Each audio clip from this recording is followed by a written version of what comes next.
Welcome back, everybody. This Week in America. Back with us on the program, Robert Maxxim. Robert was born in Cuba, moved to the U.S. when he was a teenager, grew up in California.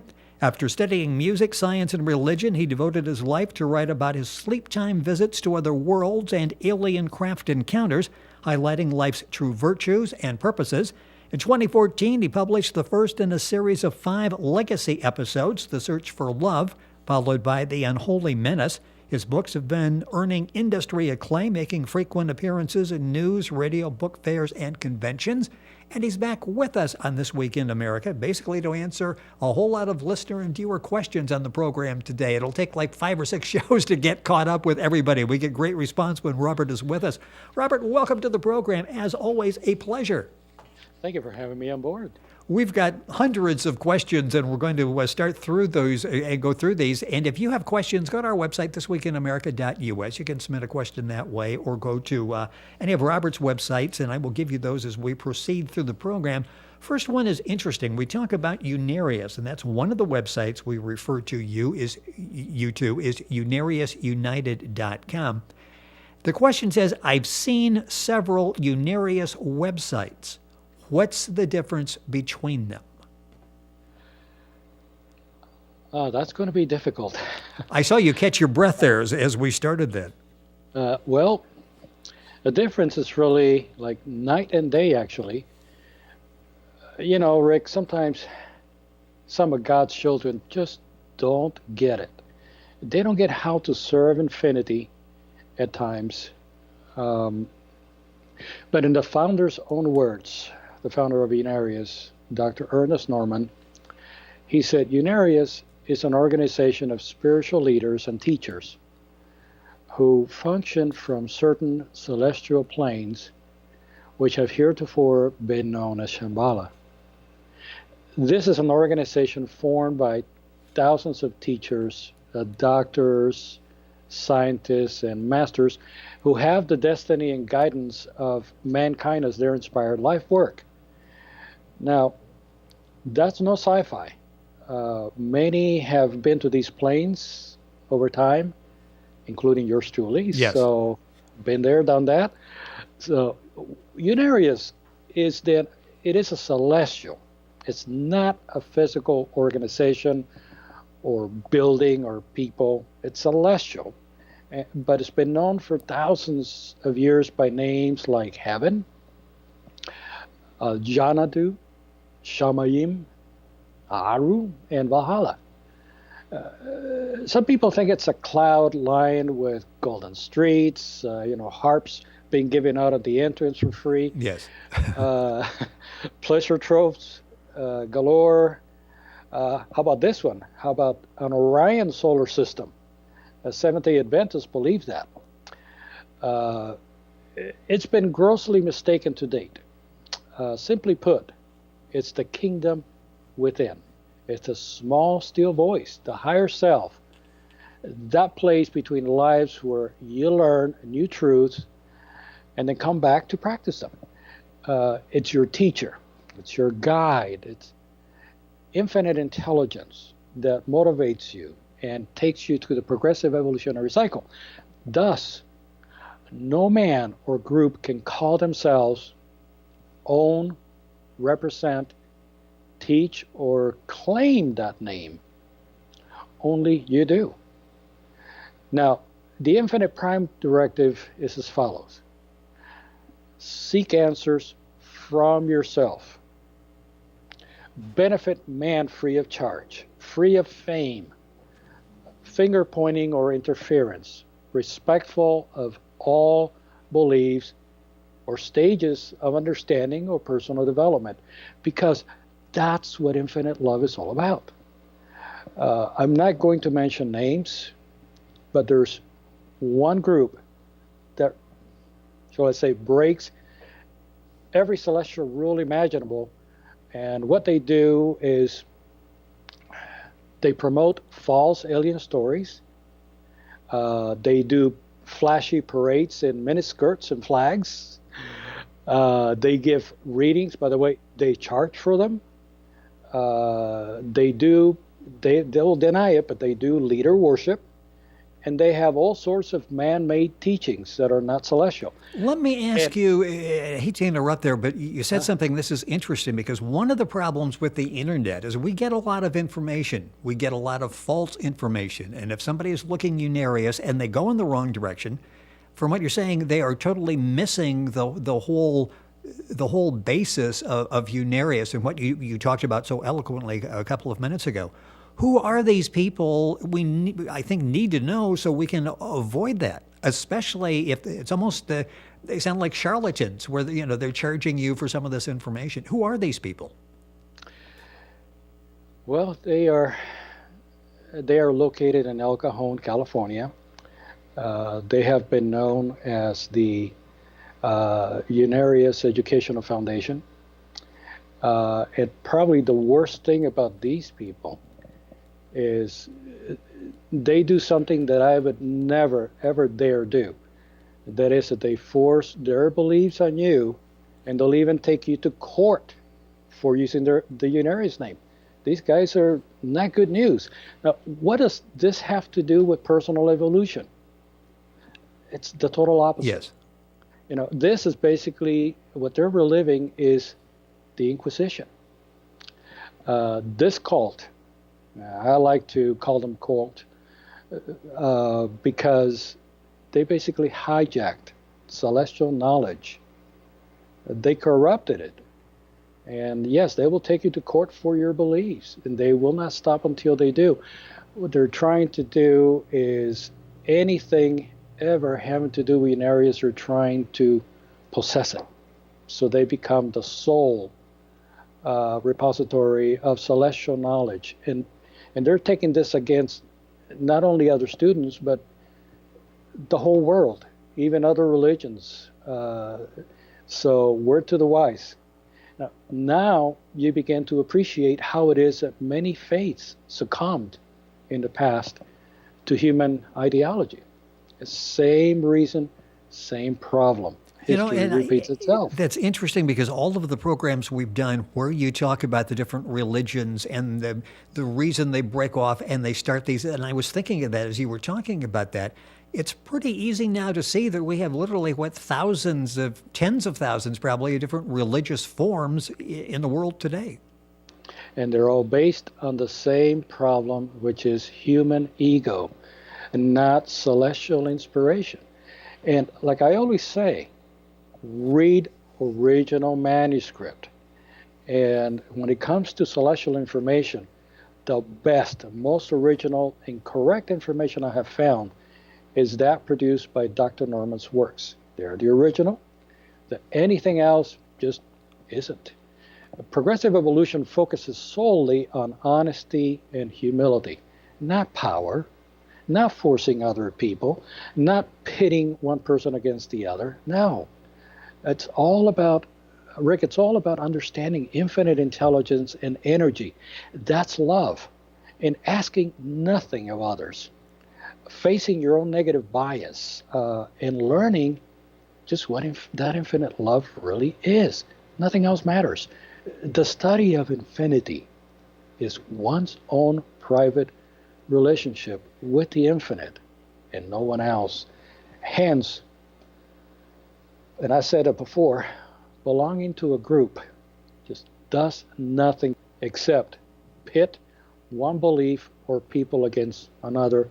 It's just like selecting a football team over the other, and it's like, why? How does it apply to you? This is against infinite law, and it deviates from celestial principle, and of all things, it will corrupt truth. So never take sides. Never create a clique. Never create a group. Just have that relationship between you and the infinite. God does not divide. And no one is his agent but you. That's how cults are born. That's how they can be identified. And this belief in plurality and life and reincarnation, that's what has been fanned. And this group has certainly been responsible for a lot of the bad press since the 70s. Wow. for disbelief in reincarnation because of what they teach and what they do. It's It's amazing. unfortunate. And the website we're talking about and direct you to, and this is the basis for what Robert does and what we talk about in the program, is unariusunited.com.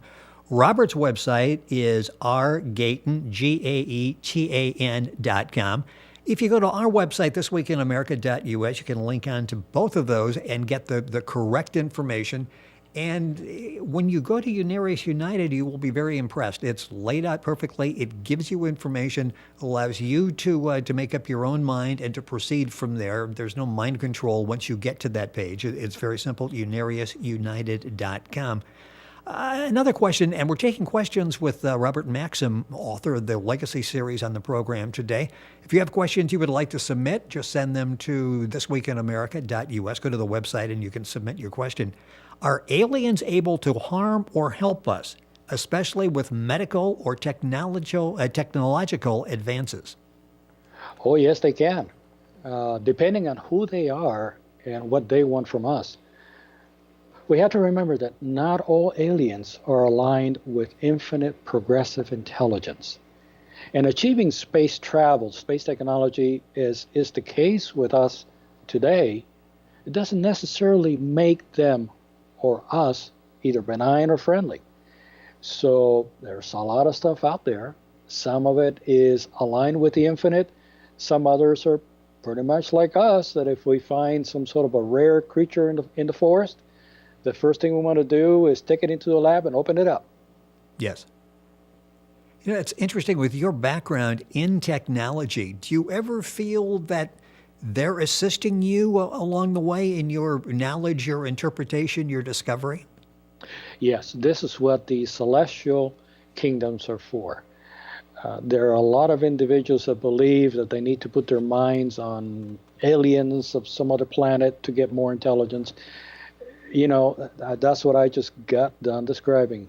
The only relationship you have to progress yourself is between you and your higher self. And that's what the celestial dimensions are there for, to guide you along. Don't take milk from anyone else. Just take it directly from the celestial dimensions and learn how to do that. And you know, people may call it God, they may call it heaven. That's where you need to go. Make no other alliances except with the highest possible celestial kingdoms. Go to no man, go to no alien. It's just between you and the infinite.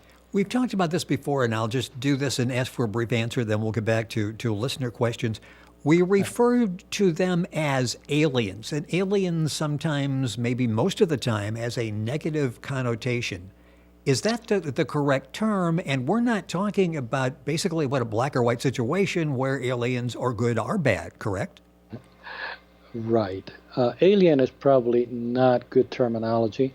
Sometimes I use terminology that most people would be most familiar with, but hope this doesn't come as a surprise that most of us, I'll say most of us, either of the flesh or of the spirit within, are not from here, where most of us are aliens.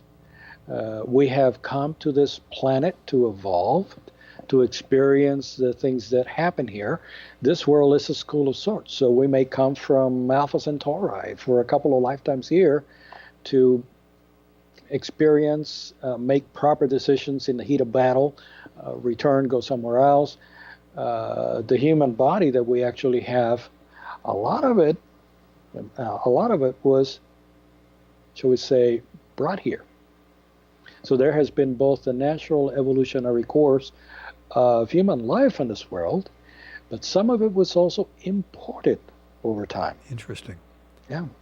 We'll go back to the questions, but I wanted to bring that up again because of the connotation with aliens, and we're back talking about aliens. The question is, what human traits upset aliens, and how do they respond when they're upset?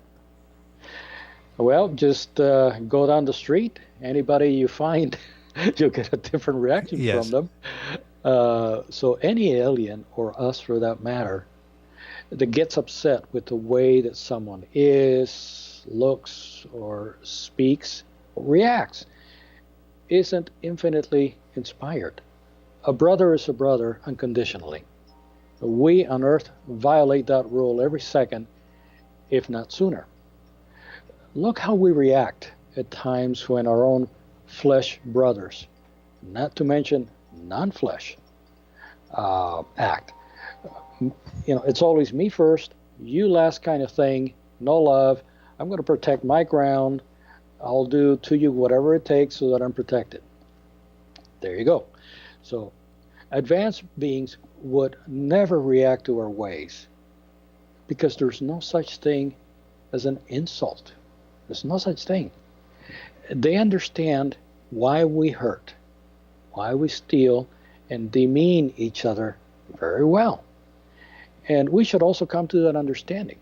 So if there is any alien that reacts to how we are, they are not of the highest possible plane. And we should not really be dealing with them. Interesting. I think that answers that question. And we appreciate, by the way, all of the questions coming in. We will desperately try to get through all of these, but we really have great listener response when Robert's on the program. We touched on this before, but I'll ask him, we sort of tie this up and put a bow on it. Are you able to understand and appreciate the technology?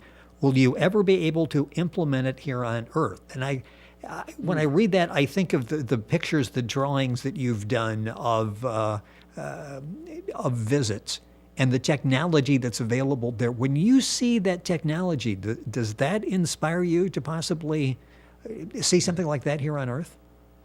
Oh, it sure does. And it brings a lot of memories, Rick. We're on our way to do so. And I think a reading legacy might help us get there faster, maybe. But all kidding aside, what we have to remember is spirit must be held way above technology and the tiers. Otherwise, Atlantis and Lemuria are going to repeat all over again. They destroyed themselves trying to become a group. I talked about groups a few minutes ago. Yes. And control technology, control people, control the world. And that's what destroyed them. Their own technology did. So I remember, I redress what President Kennedy once said. Ask not what spirit can do for technology. Ask what technology can do for spirit. Interesting. Words to live by. There's a lot of information there, and I'm thinking as you're talking about that. So, if focusing on this, our first basis is technology. We're wrong. Exactly. Technology is there to support spirit, and technology without spirit is a disaster. Robert Maxxim, our guest in the program, he mentioned the Legacy series. We get caught up and forget to mention that. Legacy series, basically his story, 5 episodes. You'll find those that are now available by going to Amazon.com, also at Robert's website. Let me give you that. That's rgaetan, RGAETAN.com. Information on what we're talking about today, more information at the website we mentioned a few minutes ago, UnariusUnited.com. And by going to our website, thisweekinamerica.us, you'll get background on Robert and information on all of the websites. Question in talking about legacy. In legacy, you search for your soulmate. Did you find the soulmate in real life more than once? Because you've done this several times. And I find that an interesting question because, you found her.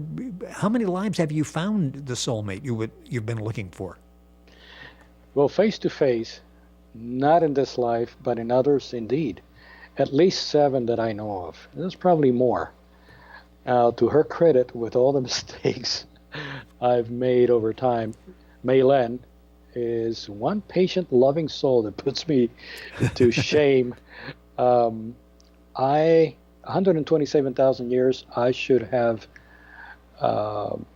become closer to the soulmate. But the taste of technology, and we were just talking about that, the taste of technology won my heart instead of hers. And I went the technology route, and that's one of the things that caused the destruction of Mars, caused the destruction of Lemuria. So, yes, Robert Maxim has not been a true spiritual star over time. He's made a lot of mistakes, and following technology instead of the love of his heart was a huge mistake. Word to the wise. So you go through an evolution just like all of us do. Oh, indeed. You just may have a clearer path to get there with the knowledge you have. We sort of stumble through things and try to piece it all together. Again, it's a legacy series available at Amazon. Another question, is there an advanced parallel universe that's watching us? Oh, yes, without end.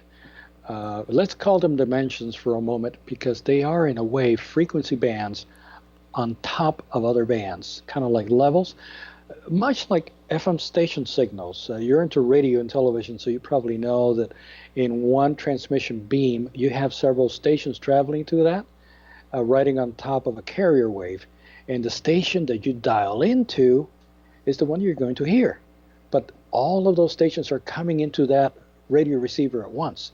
Dimensions and universes are the same way. Each dimension is a different station. Each level of your own spirit is also a station. The higher self is one of them, and so is the lower self that we're here to deal with. That's another station. Your present incarnation is a conscious attunement to this dimension's radio station signal. So many folks have asked, how do I stop reincarnating? Well, once you learn to detune this station or overcome this station, then you can move on to higher stations and go somewhere else.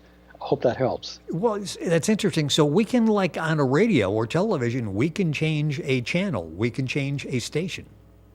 Yes, and that way you can change stations in your mind. As you evolve, you change stations. You create new stations. So where your mind is where your life will be. So if you're here, it's because you like this station. And you have to find out why, and then flip the dial. When you do astral travel, when you attune to higher dimensions, that's what you're doing. You're clearing all of this crud that's in your lower mind. You're clearing out a hole so you can attune to these higher frequencies. You just change the dial, and whoop, now you have that alignment to that higher world. What most people don't realize is that sometimes they think they're clearing all this stuff and they're attuning, but they're not going up there. They're going that way, or many times that way, and they don't realize it. That's why they have to learn about the science of life, so they understand themselves. And only through knowing your own feelings can you tell where this wild dial is going to. Right. Well, and you can get that information at the website UnariusUnited.com, as well as at Robert's website, rgaetan, GAETAN.com. Robert Maxxim, our guest on the program. Next question, and there's sort of two questions that are very similar. Recently read a news story from England that said aliens are watching us and could arrive on Earth in 20 years. Is that possible? And there's a question from another listener. Do aliens visit us, and for what purpose? Let's take the first one, the story from England that aliens are watching us and could visit us in 20 years. Do you see that happening? No. They have been here before. They're here now, and they will be here always, because they are, in many ways, they're us. They're our brothers. And we're not alone, ever. But know that beings landing here would interrupt our evolutionary pathway. And that would be a really, really bad thing.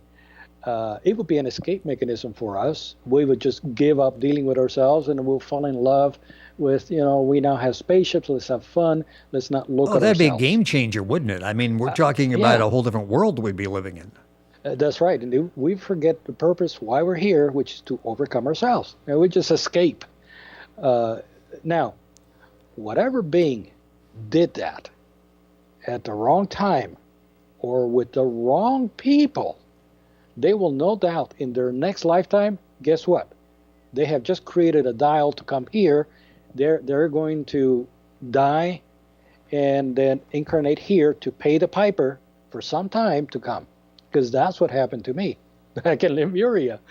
So I speak from experience. And it happened again in Atlantis. So hopefully I've learned that lesson. No landings. So any alien that lands here and exposes themselves to the world, they have no idea how the infinite works, what they're doing to themselves, and what they're doing to us. Still, many already have, and secret deals have been, shall I say, put in place with the government. And that, friends, that's interference. So I'm still trying to sort out what you just said about landing here. So why are you here? Well, because I made sufficient, shall we say, incomplete lessons in the past that I still have to finish up. I was one of those who was in college and I walked into first grade and showed off what I knew. And I distorted what the first graders were learning. They were learning how to draw letters and simple math, and I started teaching them other stuff that detracted them from what they had to learn in that grade. You actually knew more than the teacher, if I recall from past stories. I mean, you were advanced, certainly. That's sort of an understatement, but you really knew you knew the subject, you knew what you were talking about. I volunteered to come here and design technology spacecraft for Lemurians. I saw what they were doing. I saw that they were not ready, but because I wanted a place of fame, I turned my eyes and I still did it. That was interference. I should have listened to my inner self that said, don't do it, report what you have seen, and tell everyone to stop giving technology to these people now. I didn't do it. And in a couple of days, I'm going to be providing a video on episode 4. And that video will show exactly what happened and what I did. And you will see how I turned down my own soulmate because I was so hungry for fame. I didn't even see it. And, you know, I recognize a lot of people that do the same thing, and they think they're doing a great thing for people. They think they're doing something great for themselves. That fame is necessary. Money is necessary. They have no idea what they're doing. They really need to stop, and they need to start looking at themselves real quick, because your fame and your rise to power is somebody else's detriment. You cannot rise to power or fame without hurting somebody else or taking it from them. So the law of love is never step over anyone. Never force yourself or really wield to take something from someone or be above them or be their ruler or leader, because what you're doing is you're stepping on them. So that's what Robert Maxxim learned from that lifetime, and that's why I'm here, Rick, to put it to practice. And what best way to work this out than to give that message?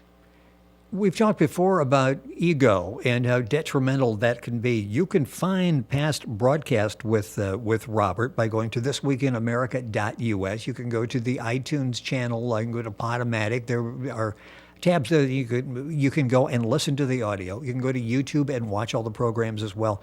You've got a video coming out that will be on your website, rgayton.com. I know that we have another radio show coming up here shortly. I am so hoping it's ready by then. When people watch that, I think they will be shocked. It's a piece of history they don't realize, and they will have to define, was I a Lemurian? Was I on Mars? Was I attacked? Or did I attack? What role did I play with Robert Maxxim? What was my part in it all? Because it was not alone. There were many. individuals that came down with me, and they also sought this fame. So, well, keep checking for that video. I am really, you've got me now at the edge of my seat, literally. I am waiting for that video to come out. We've got a couple minutes left in this program. We'll have Robert back, and then at that time we should be able to talk more in detail about the video. You mentioned, we've talked before in the past, that you were like a child musical prodigy. You were way, way ahead of your time, 5, 6 years old. Was that something a carryover from a past life? Yes, it was. Most immediately, Alexei, you can look this up, Alexei Sofronov. Alexei Sofronov, he was Tchaikovsky's valet. And he also assisted Tchaikovsky in, well, keeping him basically alive, but also helping him compose. So that background carried into this life. Before that, another individual who's, I think I've talked about him before in other shows, Giuseppe Valentini. Oh, yes, yes. Very, very little known musician, but I've carried music for several lifetimes. And of course, when I woke up to life in this life, guess what I was drawn to? Violin, piano, composition. That was my thing, concerts. Tchaikovsky, especially Tchaikovsky. Tchaikovsky was the first and most played composer I resorted to when I was young, for obvious reasons. So that is the background that leads to it. It is always so fascinating to have Robert with us on the program, and he will be back very soon. Again, Robert Maxxim, Maxxim, our guest in the program, author of the Legacy series.